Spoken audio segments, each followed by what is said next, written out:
La canciller de la República, Delcy Rodríguez, participó en el Consejo de Seguridad de las Naciones Unidas, donde pidió combatir el terrorismo en el Medio Oriente y exigió al Consejo asumir su liderazgo, aplicando el derecho internacional. Vamos a escuchar parte de lo que fueron sus declaraciones.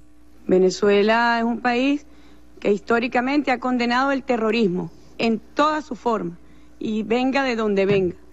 Cuando nosotros hacemos una revisión de la región del Medio Oriente y de lo que allí está sucediendo, con más razón saludamos la organización de esta reunión.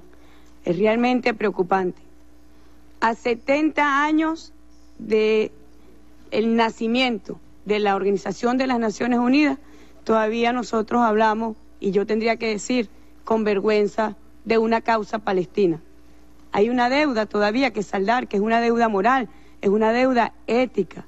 El estancamiento del proceso de paz y de lo que allí está ocurriendo. Está ocurriendo una situación, y nosotros queremos alertar a la comunidad internacional, realmente muy preocupante y muy peligrosa. Y es que ese conflicto político provocado por la ocupación ilícita del territorio palestino por parte del Estado de Israel, bueno, a eso se suman situaciones de violencia y pretensiones de convertir este conflicto en una controversia o un conflicto de orden religioso. Eso realmente complicaría muchísimo más aún la situación que viven los países del Medio Oriente. Cuando nosotros escuchamos aquí la solución de los dos estados, nosotros estamos de acuerdo. Dos estados, pero dos estados realmente iguales, dos estados soberanos. No podemos plantear una solución de dos estados con el actual desequilibrio donde el sionismo terrorista masacra al pueblo palestino, donde se le discrimina. Nosotros estamos en este momento sentados y un ciudadano, un niño, una niña, una mujer palestina están impedidos de acceder a servicios básicos y esenciales para su existencia y son además sometidos a cruentas y acciones violentas. Si nosotros de verdad creemos en la creación de dos estados, pues no tienen que ser dos estados iguales y soberanos. Y nosotros tenemos que sumar esfuerzos para que el estancamiento del proceso de paz pues tome un cauce realmente mediante el diálogo, mediante la resolución pacífica de esta situación. Es realmente preocupante que a 70 años de la vigencia de las Naciones Unidas nosotros todavía tengamos que presenciar situaciones que no solamente violentan los derechos del pueblo palestino, sino que desde el Estado de Israel se promueve el terrorismo y esa promoción de terrorismo afecta también al pueblo de Israel. No podemos hablar de un terrorismo bueno y de un terrorismo malo.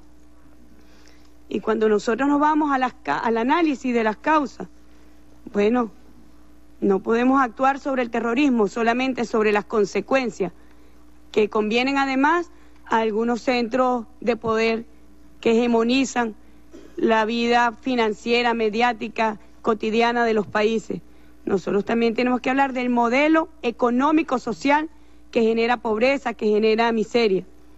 Pero también tenemos que ser sinceros. Los grupos terroristas no nacieron por generación espontánea, no se reproducen por generación espontánea.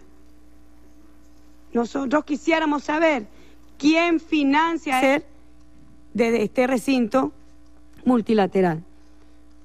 Es muy desalentador escuchar en un recinto como este, a sus 70 años, cuando hacemos revisión de los principios que rigen el comportamiento de los estados iguales y soberanos, es desalentador escuchar del excepcionalismo arrogante, unilateral y belicista.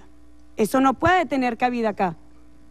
O somos una organización multilateral que respeta el comportamiento, las normas del derecho internacional, que respeta los propósitos y principios de la Carta de las Naciones Unidas, o estamos aquí en un ejercicio de hipocresía. ¿Cuál ha sido el saldo de la primavera árabe para los pueblos? ¿Acaso trajimos más felicidad? ¿Acaso trajimos más democracia? Porque lo que a veces escuchamos hoy, ya lo hemos escuchado antes, en nombre de la democracia, en nombre de la libertad, en nombre de bienestar para los pueblos, unilateralmente se intervino por encima de esta organización y contraviniendo la Carta de las Naciones Unidas, se dieron intervenciones imperialistas que trajeron más desigualdad e infelicidad para los pueblos. ¿Cuál es el saldo en Irak? ¿Cuál es el saldo en Libia, en Afganistán? La destrucción de los estados soberanos. ¿Y qué queremos hoy para Siria? Lo mismo. ¿Es que acaso la foto terrible de un niño sirio a las orillas de una costa no nos duele, no nos toca el alma, el corazón? ¿Cuántos niños más tendremos que ver morir? Ya esto lo hemos escuchado. Todas las guerras imperiales han sido precedidas por guerras mediáticas, por mentiras. Debe decirse francamente al mundo, han sido mentiras los que han originado las intervenciones de estos países en el Medio Oriente, en el norte de África. Y 10 años más tarde dicen, era una mentira, pero nos equivocamos, aprenderemos la lección. Pero históricamente lo que hemos visto es que no se aprende ninguna lección.